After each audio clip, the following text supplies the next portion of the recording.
Hello Verizon crew, welcome back. Want to activate a Verizon Esim on your iPhone, Pixel or Samsung? I've got the fastest steps to get you connected.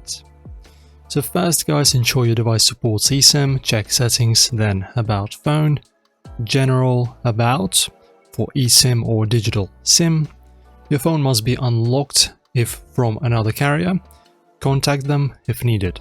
Download the My Verizon app from the App Store or Google Play and grab your email from settings for activation. Ready? Let's go. Okay, so for a new line, open My Verizon app over Wi-Fi, tap Join Verizon or Add a line, pick a prepaid or postpaid plan, and follow the prompts.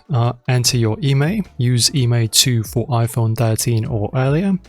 You'll get a QR code via email, scan it with your camera on iPhone, or tap Download SIM on Android in Settings, Network and Internet, Mobile Network. Done. Switching an existing line, go to Verizon.com, sign in to My Verizon and hit Manage Devices, activate or switch device, activate on existing line. Select your line, enter email and pick eSIM. And that's it. Guys, that's how you activate your eSIM. Enjoy 5G with no SIM hassle. If you liked it, press thumbs up. And of course, as usually, thank you for watching. See you next time.